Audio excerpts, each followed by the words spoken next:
এজনে কৈছে ঠেলি দিও নেকি এজনে কৈছে ঠেলি নিদিব দেই হয় ঠেলি দিও নেকি বুলি কোনে কৈছিল ঠেলি দিও নেকি আছাম এছ'চিয়েশ্যনত থকা মানুহে তেওঁ তাতে ফুৰিব গৈছিল কিবা গৈছিল সেইটো মই ক'ব নোৱাৰো কিন্তু মোক কোৱা হৈ গৈছিল দাদাই গান গাব মই দাদাৰ লগত সংগী হিচাপে গৈছিলোঁ বজাবলৈ এজ এ মিউজিচিয়ান আপুনি কি ভাবে আপোনাৰ মতামতটো আপুনি কি ভাবে আচলতে সেইখিনি চাগে পানীটো সোমাই গ'ল চাগে তেতিয়া উশাহ বন্ধ হৈ গৈছিল চাগে সেইকাৰণে আস্তে আস্তে নীলা পৰি আহিছে সেইকাৰণে গৰম কৰি আছিলোঁ পানী সোমাই গৈছিল চাগে আপুনি কোৱা মতে খুব ইনষ্টেণ্ট হৈছে বস্তুটো ইনষ্টেণ্ট হওঁতে ইমান সহজে এইটো বস্তু ইনষ্টেণ্ট মানে তেওঁ পানীত তেওঁক মই যেতিয়া ধৰিছোঁ ফাইনটো ওলাইছে বমিটো কৰিছে তাৰ পিছৰ পৰা নাওখন লাওঁতে মই কৈছোঁ নহয় 7 পৰা 10 মিনিট লাগিছে তাৰপিছত তাতে 10 মিনিট 15 মিনিট আমি মানে অলমষ্ট 20 মিনিটৰ পিছত নীলা পৰি গৈছে এনেকৈ উইকনেছ অৱস্থাত যদি ইয়াতে এনেকৈ ছিংগাপুৰ নহয় ইয়াতো যদি এনেকৈ অকণমান ৰেষ্ট নলয় নাখাই নবৈ এনেকৈ থাকে ডেফিনেটলি এনেকুৱা এটা ইনচিডেণ্ট হ'ল হয় কিন্তু অসমত থকা হ'লে নাখাই নবৈ নাথাকিলেহেঁতেন বাৰে বাৰে ফ্ৰিকুৱেণ্টলি যেনেকৈ হস্পিটেল দাদাই চিজাৰ এটেক হয় আজি কিবা হয় হস্পিটেল এডমিট হৈ থাকে সেই মানুহটোক ৰেষ্টৰে দৰকাৰ আছিল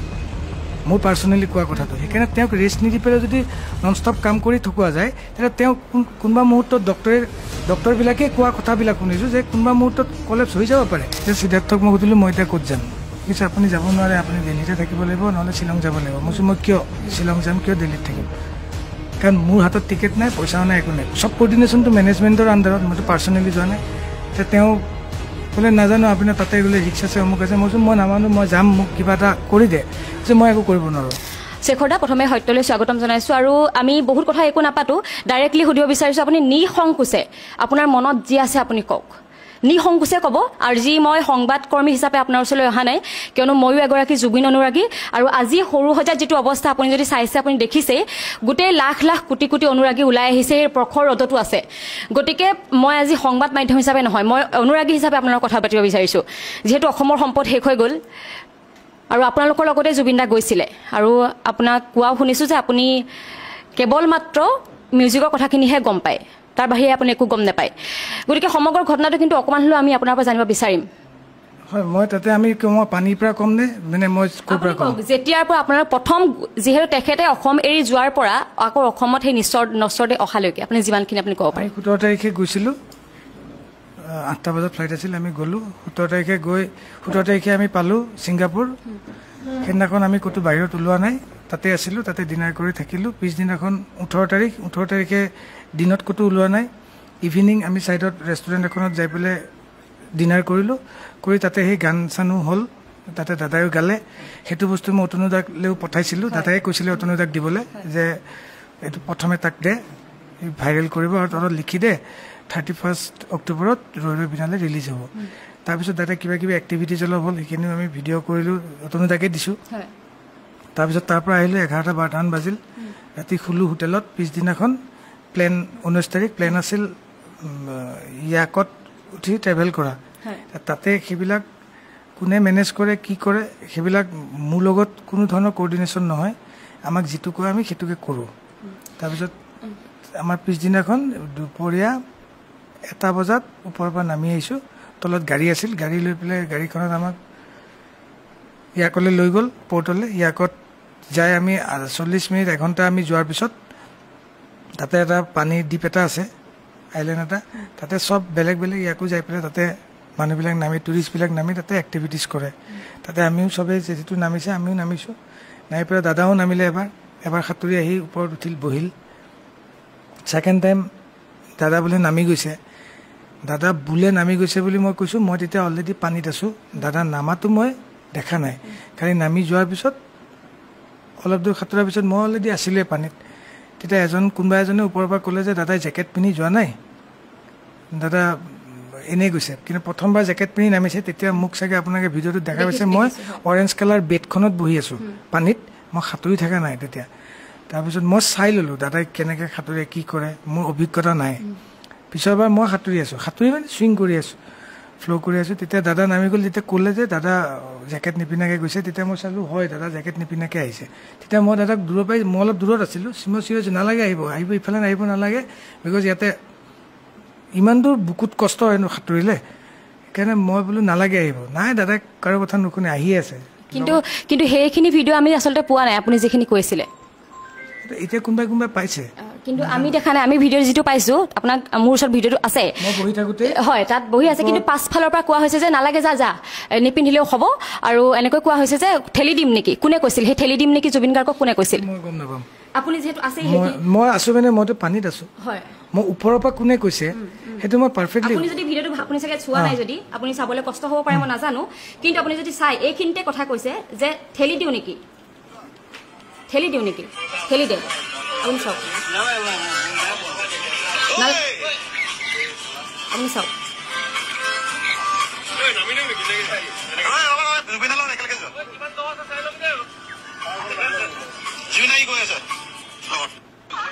এইকেইজনৰ ভইচটো যোনটো হৈছে এইজন আছাম এছ'চিয়েশ্যনত থকা মানুহ অ'কে ঠিক আছে এয়া ঠেলি দিওঁ এইটো ওলাই চাওক শুনিব দেই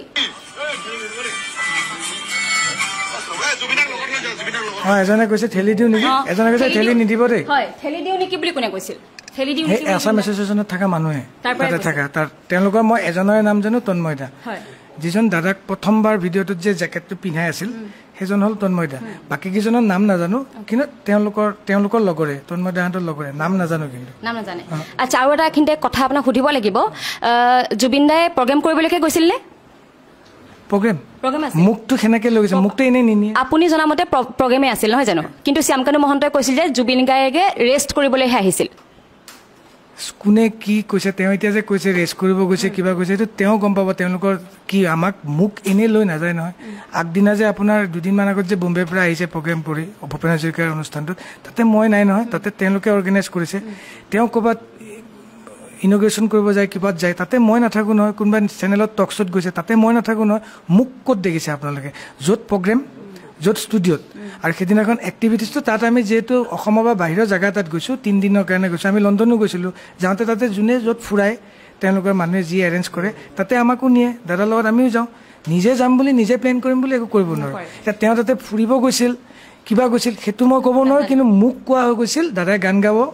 মই দাদাৰ লগত সংগী হিচাপে গৈছিলোঁ বজাবলৈ এজ এ মিউজিচিয়ান আপুনি গম পাইছে আপুনি প্ৰগ্ৰেমতে গৈছে হয়নে কিন্তু আপোনাৰ এটা ইণ্টাৰভিউ আগতে আমি শুনিছোঁ যিটো ইণ্টাৰভিউ আপুনি কৈছিলে কিন্তু জুবিন গাৰ্গৰ আমি চাহটোৰ দৰে থাকোঁ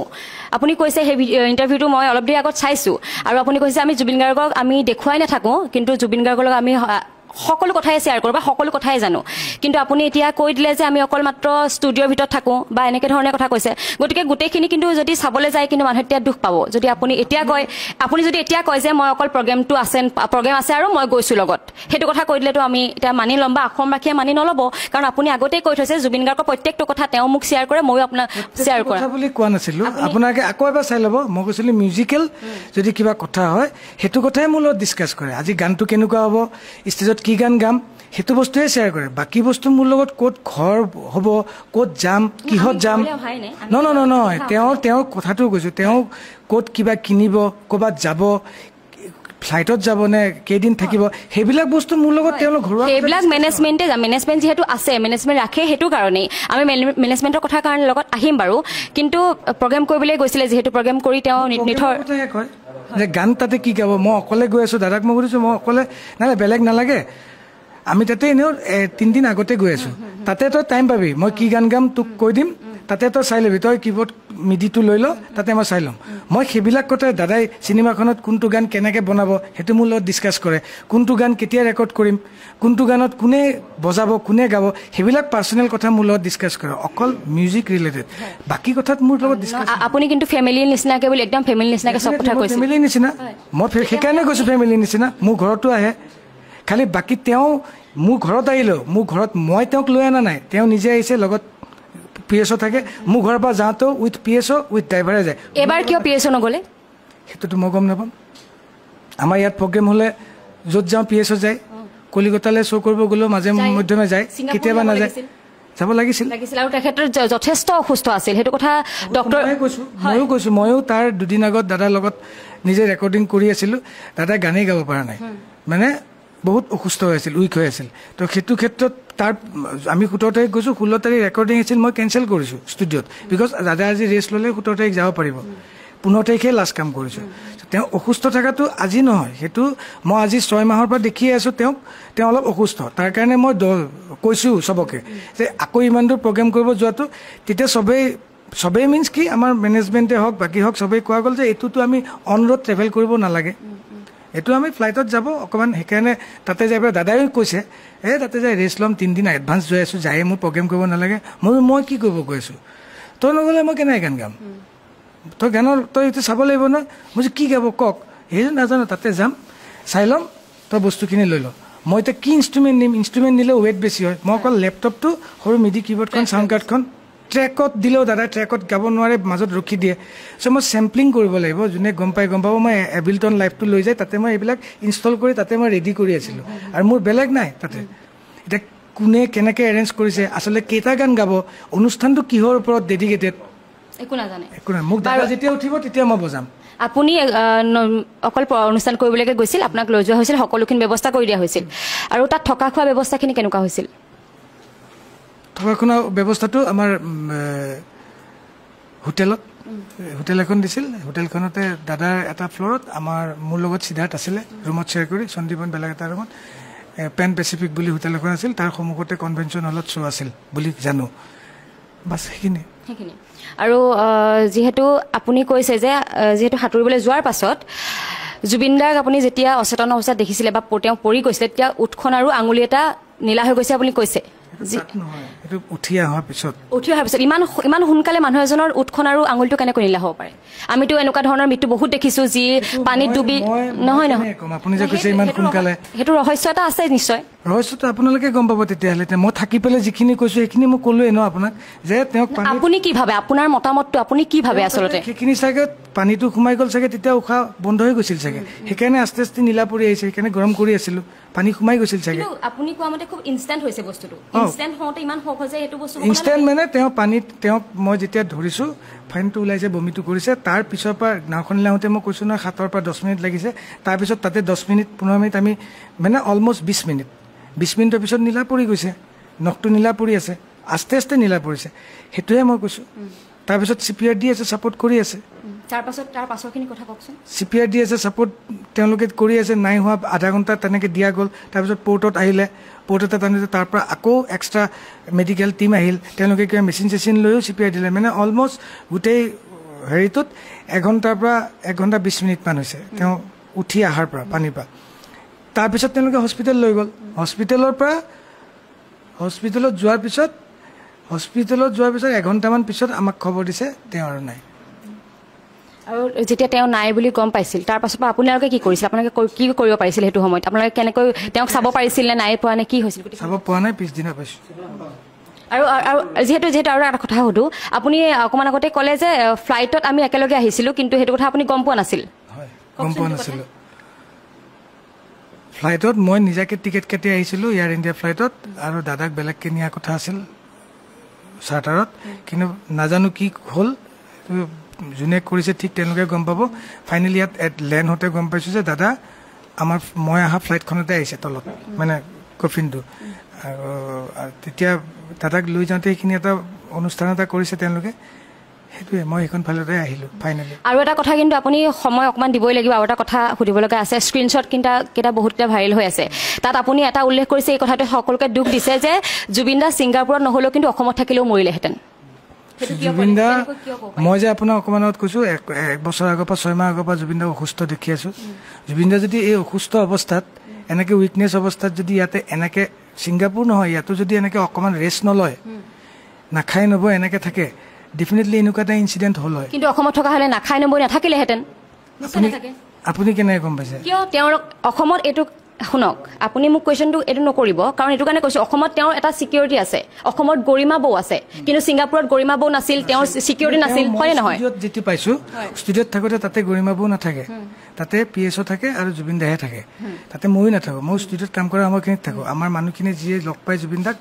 তাতে থাকে। মই যে আপোনাক ক'লোঁ দাদা উইকনেছ দেখিছোঁ, ইয়াতে মই উইকনেছ দেখিছোঁ, সেইকাৰণে মই কৈছোঁ দাদাক বাৰে বাৰে কওঁ যে দাদা অলপ খাব শুব। সেইখিনি তেওঁৰ লগত যোনকেইজন PSO থাকিব তেওঁলোকে গম পাব। মই যে ইয়াক মেছেজটো দিছিলোঁ পাৰ্চনেলি, দাদা তাত নহয় ইয়াতো হ'ল হয়। এনেকৈ যদি কণ্টিনিউ দাদা ৰেষ্ট নোলোৱাকৈ থাকে, তেতিয়াহ'লে হয়তো চাগে ইয়াতো হ'ল হয়। বাৰে বাৰে দাদা ইমান তাৎক্ষণিক নহ'লহেঁতেন চাগে, তাৎক্ষণিক কেতিয়াও নহয়, কিন্তু বাৰে বাৰে ফ্ৰিকুৱেণ্টলি যেনেকৈ হস্পিটেল দাদাই চিজাৰ এটেক হয়, আজি কিবা হয়, হস্পিটেল এডমিট হৈ থাকে, সেই মানুহটোক ৰেষ্টৰহে দৰকাৰ আছিল। মোৰ পাৰ্চনেলি কোৱা কথাটো সেইকাৰণে তেওঁক ৰেষ্ট নিদি পেলাই যদি নন ষ্টপ কাম কৰি থকা যায় তেতিয়া তেওঁ কোনোবা মুহূৰ্তত ডক্টৰবিলাকে কোৱা কথাবিলাক শুনিছোঁ যে কোনোবা মুহূৰ্তত কলেপছ হৈ যাব পাৰে মই সেইটোৰ ওপৰতে তাক মোৰ ঠিক আছে আপুনি